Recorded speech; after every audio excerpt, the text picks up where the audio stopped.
Welcome to the Fine Art Cafe's Learning Center. Today's video shows how I painted my Silly Birds greeting card. Pick the colors of Brusho you would like your birds to be and have them available to use. If you would like a copy of the outline, please email me at thefineartcafe@gmail.com and let me know what size painting you would like to do, and I'll email you the outline. The supplies we're going to be using today: you'll need a palette. I use a white ice cube tray that I get at the dollar store. Medium-sized brushes that are round, a size 10 and a 4, or use brushes that you are comfortable with. Paper towels. I use a lightweight towel, just like an old kitchen towel. Container of water, and your containers of Brusho that you want for your birds. Have them available and ready to use. Let's start the painting. You'll see I'm applying clean water inside the outline area of a bird. Be careful that you're keeping the paper dry for the eyes, the beak, the branch, and the belly area. You don't want the Brusho to go outside of those lines. For the first bird, I'm showing you how you can sprinkle the Brusho on after you wet the area. If you don't want the Brusho to be blended, just let the Brusho sit and do its own thing.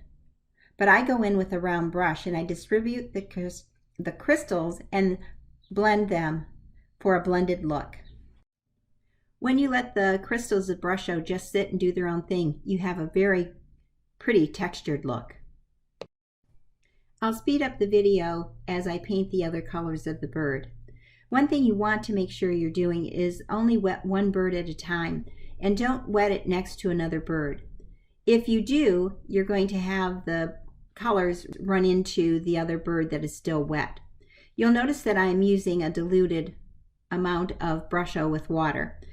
On a test sheet, you'll want to probably try to see how vibrant you want your colors to be and how much water you want to add.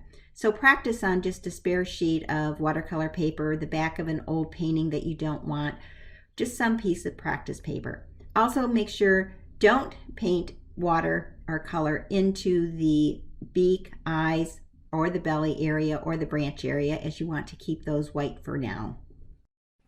You'll see that occasionally I have an old towel laying next to me. You really can't see it in the screenshot, but I'll tap the brush onto it to remove part of the water or part of the mixture of Brusho and water so that I'm not getting large puddles on my birds. Now that I have all the bodies and the tails of the birds completed, make sure to let them dry. This is the time I need to step away, or I will continue to just sit and mess with them, and a lot of times I ruin a painting. So if you need to get up, walk away, let your paintings dry. Once your birds are dry, we're going to go in and start blending the bellies out.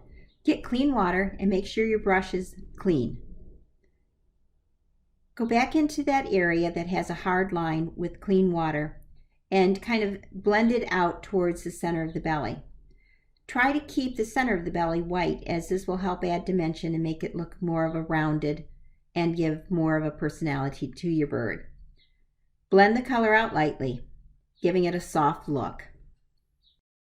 You'll see also I go in with a towel and I do a lot of dabbing just to lift that extra color and water. Let your birds dry. If they are wet when you apply their eyes and beak, feet, and branch, it will blend into the surrounding areas. Let's apply the beaks now. You can do them all the same color, or you can be creative and paint them in different colors of yellow. Whichever way you prefer is great. Just be creative and give your birds a lot of good personality. Now that you have your beaks done, we're going to move on and do the branch. With the branch, we're going to use two colors, a light color and a dark color. I use light brown and a dark brown. The top of the branch is the light brown, and the bottom of the branch is the dark brown. Using the two colors helps give a little bit of dimension to the branch to make it look a little more rounded and give it dimension. Once your beaks and the branch are dry, we're going to move on to the eyes. Be creative when you add your eye coloring. We want it to be creative.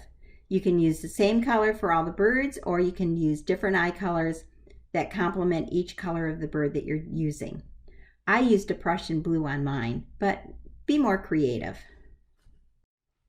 Now it's time to walk away again and totally let your birds dry. The next step is to add the splatter look. It's a little complicated, so grab a blank piece of watercolor, an old painting, the back of an old painting, whatever you want to use that you're not going to ruin and it's not going to be something of value, because we're going to practice our splattering to make sure we get the right texture that we're looking for. Grab your old toothbrush. Make sure it's one that has kind of stiff bristles, not one that's really, really soft. And when you do this, make sure that the bristles are turned away from you. Dip the toothbrush in a small puddle of a water and Brusho crystal mixture, one that you've used on your birds. Probably you're going to need the coloring on about 1/3 of the bristles at the tip of the brush. Let's do a practice test and spray it on a blank sheet of paper, one of your just practice sheets. Take your thumb, put it on the end of the bristles at the bottom of the toothbrush, and pull it back in a flicking motion. It's going to give you a spattered look. What we want to do is make sure that the splatters are not real big.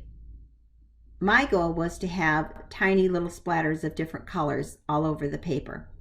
So give this a try. Practice with several different ones of your colors, rinsing the toothbrush off in your water before you mix the different colors of your splatters. Continue doing your splatters with the different colors until you have the amount of splattering on your card or on your painting that you like. Some people like more splatters, others like less splatters. If this is something you don't want on your card, you don't have to do that at all. Just have fun. That's how I created my silly birds. I hope you have enjoyed them and are going to give them a try. If you do, make sure to post them on Brusho Fun so everybody can see what you've created. People tell me that they really smile when they see these silly birds. So let's spread a little happiness and make people smile, especially on Brusho Fun group. Thank you for watching. Be sure to sign up on the email contact form so you can get updates on new videos and my blog. Thanks again and have a great day.